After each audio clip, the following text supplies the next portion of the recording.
है उन्हें cross check किया है, तो आंसर होगा नहीं। और उन वीडियो को देखकर आप मान लेते हैं कि मून लैंडिंग फेक थी। दोस्तों, मून लैंडिंग वाज रियल और आज मैं इस वीडियो में इन सभी टॉपिक्स को एक्सप्लेन करके आपको बताऊंगा। तो चलो फिर शुरू करते हैं आज का ये वीडियो। फर्स्ट पॉइंट है कि आसमान में तारे क्यों नहीं दिखाई दे रहे थे। दोस्तों, आप सबको मालूम है कि मून पर कोई एटमॉस्फेयर है ही नहीं, तो वहाँ पर जब फोटो ली गई थी तो फोटो के साथ तारे बिल्कुल भी नहीं दिखाई देते।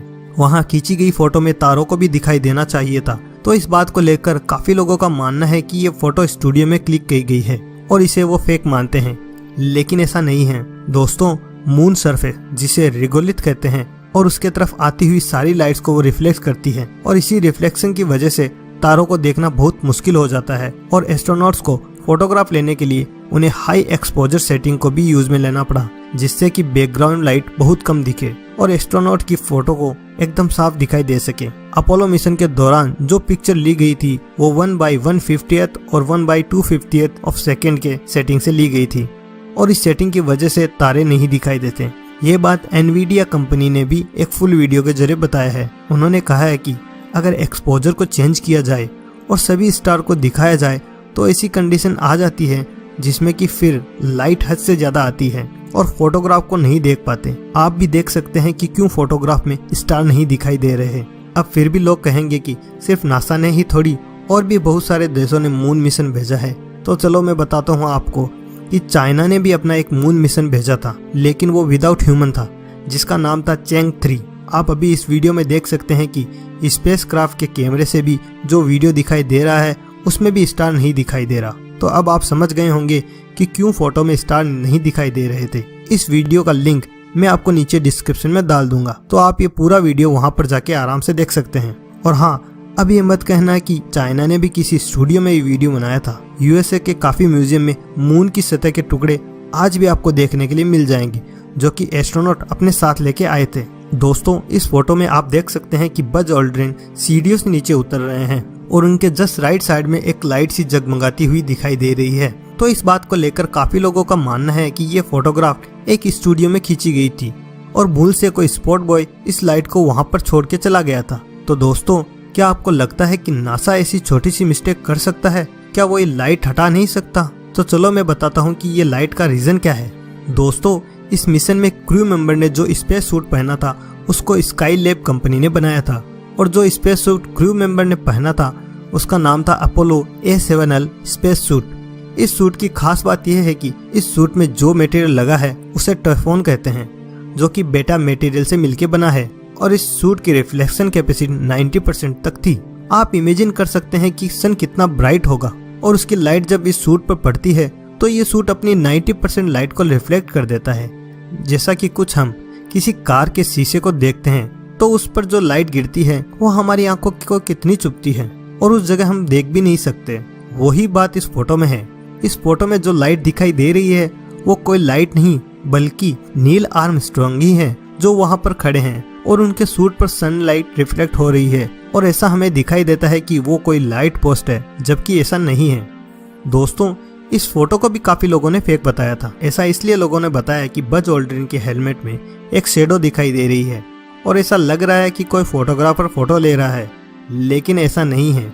आप इस फोटो में देख सकते हैं कि हेलमेट में जो शेडो दिखाई दे रही है वो और किसी की नहीं बल्कि नील आर्मस्ट्रॉन्ग की शेडो है और जिस कैमरा से फोटो ली गई थी वो स्पेस क्रू के सूट के चेस्ट वाले एरिया में फिट किया गया था ताकि फोटो को आसानी से लिया जा सके।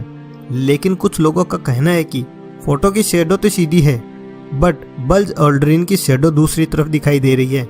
ऐसा इसलिए हो रहा है क्योंकि लूनर सरफेस पर सनलाइट बहुत ज्यादा रिफ्लेक्ट होती है और वही सनलाइट बज ऑल्ड्रिन के ऊपर गिर रही थी, तो उसी की वजह से उसकी शेडो दूसरी तरफ दिखाई दे रही थी। और ऐसा इसलिए भी दिखाई दे रहा है क्योंकि लूनर की सरफेस बहुत उबड़ खाबड़ है, तो इस वजह से भी शेडो डिफरेंट एलिवेशन में दिखाई दे रही है। ऐसा सेम टू सेम अर्थ पर बिहेड इलाकों में हम सनराइज और सनसेट के टाइम देख सकते हैं। अगर यकीन ना आए तो आप एक बार खुद ट्राई करके देख सकते हैं, आपको पता चल जाएगा। काफी लोगों का मानना है कि इतना भारी स्पेस क्राफ्ट अगर लूनर सरफेस पर उतरा है तो कोई क्रेटर या गड्ढा क्यों नहीं बना।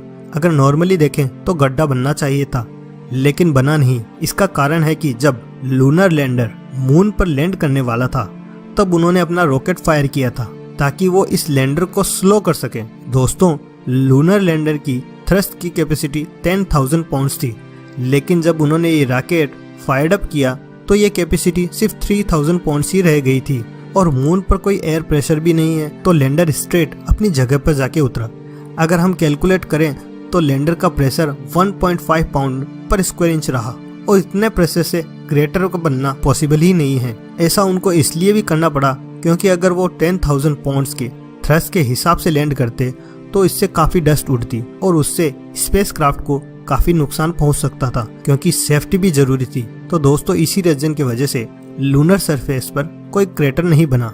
दोस्तों, वैन एलन बेल्ट में बहुत ज्यादा मात्रा में high energy protons and electrons होते हैं और अगर कोई ह्यूमन इस बेल्ट को पार करता है तो वो रेडिएशन की वजह से मर सकता है। नासा ने कहा कि वैन एलन बेल्ट में 2500 REM मात्रा होती है। ये रेडिएशन को मापने की एक डिजिट है, लेकिन इससे एस्ट्रोनॉट को कुछ भी इफेक्ट इसलिए नहीं हुआ क्योंकि उनका स्पेसक्राफ्ट और सूट उसी प्रकार से डिजाइन किया गया था। नासा ने कहा कि राउंड ट्रिप में पर क्रू मेंबर पर 0.05 REM रेडिएशन की मात्रा रिकॉर्ड की गई थी। वैसे ह्यूमन बॉडी 2 REM तक रेडिएशन को आसानी से झेल सकती है और वो भी बिना किसी नुकसान के। जब क्रू मेंबर वापस अर्थ पर आए तो उनको कुछ टाइम के लिए क्वारंटीन एरिया में रखा गया था ताकि अगर वो रेडिएशन से इफेक्टेड हैं तो उनका इलाज किया जा सके, लेकिन ऐसा कुछ नहीं था और फिर उन क्रू मेंबर्स को क्वारंटाइन एरिया में से डिस्चार्ज कर दिया गया था। दोस्तों, आप इस फोटो में देख सकते हैं कि कैसे एक बड़े से पत्थर पर सी लिखा हुआ है। लोगों का मानना यह है कि ऐसा सिर्फ मूवी सीन में किया जाता है। वो लोग इसे एज ए प्रोप की तरह यूज में लेते हैं और इस पर कोई अल्फाबेट लिख देते हैं ताकि उनको मालूम चल सके कि कौन सा प्रोप किस जगह पर रखना है।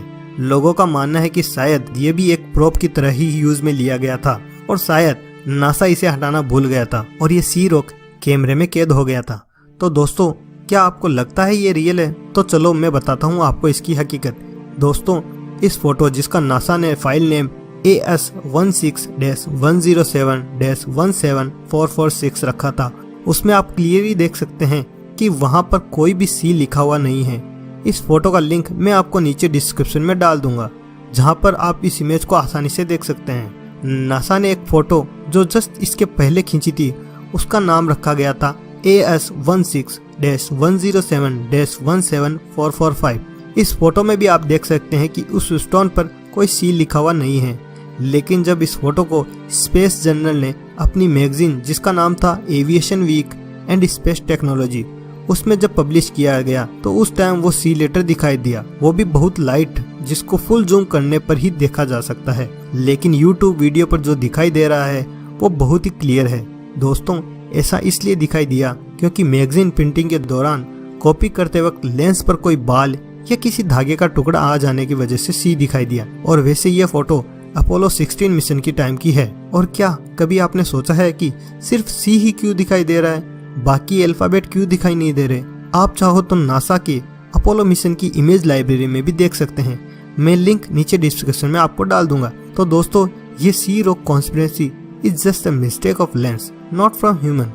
शायद अब आपको समझ में आ गया होगा। तो दोस्तों, ये थे कुछ पॉइंट जिनके कारण लोग मून लैंडिंग को फेक मानते थे।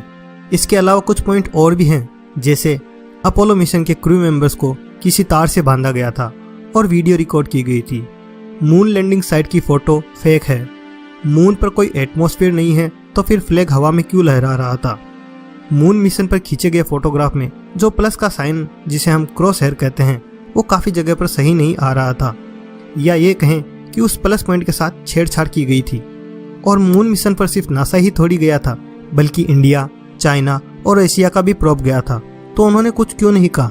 ऐसे ही कई सारे सवालों के जवाब मैं आपको इसके पार्ट 2 में बता दूंगा, क्योंकि एक पार्ट बनाने में वीडियो काफी लंबी हो जाती है। तो दोस्तों, ये था आज का वीडियो। आई होप कि आपको वीडियो पसंद आया होगा।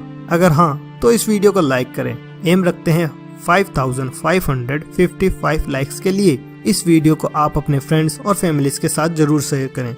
और जो लोग कहते हैं कि मून मिशन वाज फेक, तो उनको ये वीडियो जरूर दिखाएं। अगर आपका कोई सजेशन या रिक्वेस्ट है तो वो भी हमें कमेंट बॉक्स में जरूर बताएं। हम जल्द से जल्द उस टॉपिक को पूरा करने की कोशिश करेंगे। और अगर आप हमारे चैनल पर नए हैं तो चैनल को जरूर सब्सक्राइब करें, क्योंकि आपका हर एक सब्सक्रिप्शन हमें और नए नए टॉपिक्स पर वीडियो बनाने के लिए मोटिवेट करता है। तो चलो यार, आज के लिए बस इतना ही। मिलते हैं अगले वीडियो में एक नई मिस्ट्री के साथ। तब तक के लिए बाय।